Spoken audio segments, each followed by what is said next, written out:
Hello po, good morning. Andito po tayo ngayon sa bagong training natin na ilalabas para matulungan yung mga members natin na mas kumita ng mas malaki dito sa Plan Pro Matrix. Okay. Ano ba yung way kung paano mas kikita pa ang isang PPM member? Tanong kasi ng iba, bakit po may mga kumikita ng malaki? Bakit kami hindi namin nagagawa? Ano po ba yung kailangan? Okay. So, yung program po ng Plan Pro Matrix, dito po, ang maganda kasi dito, kung ngayon ka lang sumali, kahit bukas na bukas o mamaya lang din, pwede ka pong kumita agad na hindi ka na maghihintay ng matagal. Diba? Ngayon, paano po ba yung nagagawa or ano yung way, lalo kung bago ka or kung ikaw naman is isang leader, paano magagawang mas dumoble, trumipli pa yung kita mo? Okay. Pero before yun, panggitin muna natin, bigyan natin ng konting definition, yung tinatawag natin na MLM or yung industry natin na tinatawag na multi-level marketing. Diba? Ano po ba yun? From the word itself, multi, ibig sabihin, madami. Diba? Level, ibig sabihin yung level. First level, second, third, fourth, fifth level. Diba? So, multi-level, ibig sabihin maraming level. Marketing is yung marketing, yung way nung selling natin, yung pagbebenta natin, pagpapasali natin ng mga members. Diba? So, ibig sabihin pala, para kumita ka ng malaki dito sa industry na to, kailangan maraming levels deep yung group mo. Diba? Kaya lang, syempre, isang tao ka, paano mo mapapalaking masyado yung grupo mo? Paano mo ma-handle na maging malaki yung grupo mo na hindi ka rin masyadong mamumroblema? Meron po tayong tinatawag na duplication. Yun po ang isang way para mas mapadali mo yung pagkita mo dito sa PPM. I-duplicate mo yung sarili mo sa ibang tao.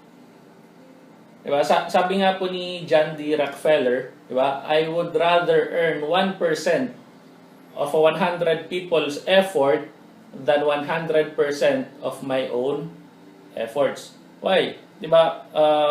Simple lang, yung salitang no work, no pay. Diba? Typical sa labas, yung mga employees dyan, they have to work para meron silang pay.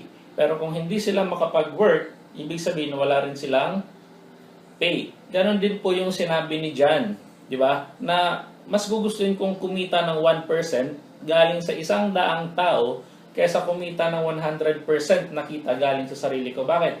Pag ako nagkasakit, wala na akong kita kasi 100% ng effort galing sa sarili ko eh. Pero what if yung 100 na tao, magkasakit dun yung isa? Di ba? Meron ka pang 99 na natitirang tao nagtatrabaho. Ibig sabihin, yung 99 na tao na yun, kikita ka pa doon ng 1%. Di ba? Para mas maging simple, sabihin natin, kumikita ka ng piso kada isa doon sa 100 na tao. Magkaroon na yung sakit ng isa, meron ka pa rin 99 nakita. Magkaroon ng sakit or umabsent, nagkaroon ng family gatherings, yung 5, may tira ka pa rin 95 nakita. Di ba? Pero paano kung sarili mo lang yung way mo para kumita ka?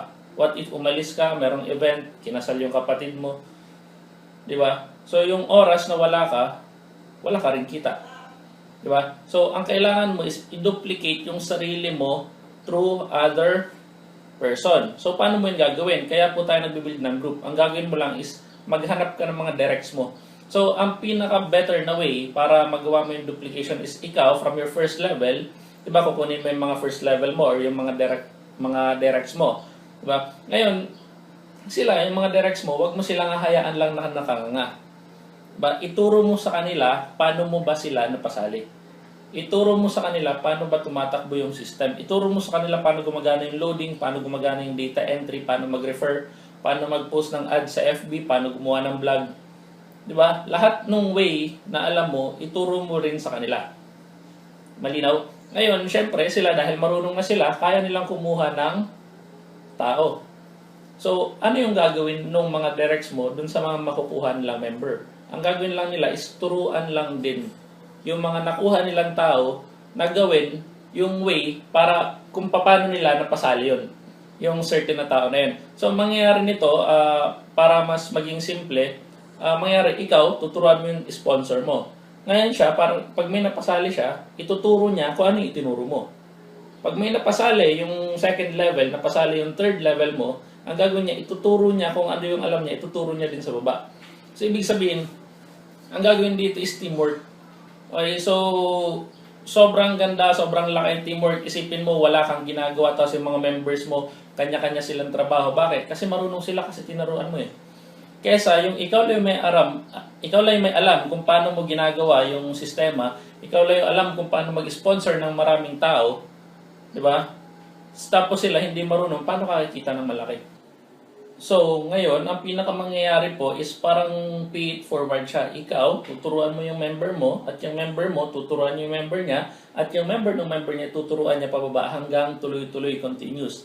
Guys, kung maaalala nyo po, yung sa ating indirect referral bonus, diba, pwede ka pong kumita ng up to $1,342,773 kapag yung tao mo, kapag ikaw kumuha ka ng 5 at yung 5 mo kumuha ng tigli 5 up to the 10th level. Diba? So, numbers don't lie. Ito yung computation natin. Ang gagawin nyo lang naman is i-execute. Diba? Kaya lang, paano nyo po itong magagawa? Simple lang, teamwork. Palakihin nyo yung grupo nyo. Huwag kayong magtrabaho na kanya-kanya. Huwag kayong magtrabaho ng isa-isa. Diba? Mas mabilis kumita kapag may katulong. Mas mabilis kumita kapag yung kasama mo medyo katandem mo at hindi yung nangangapa. Diba? Turuan nyo po sila kung paano sila kikita. Kasi tandaan nyo po, sa networking industry, huwag mo unahin yung sarili mo. Unahin mo na kumita yung tao mo. Why? Kapag yung tao mo kumita, no choice kakikita ka rin. Paano kung 10 direct mo kumikita lahat?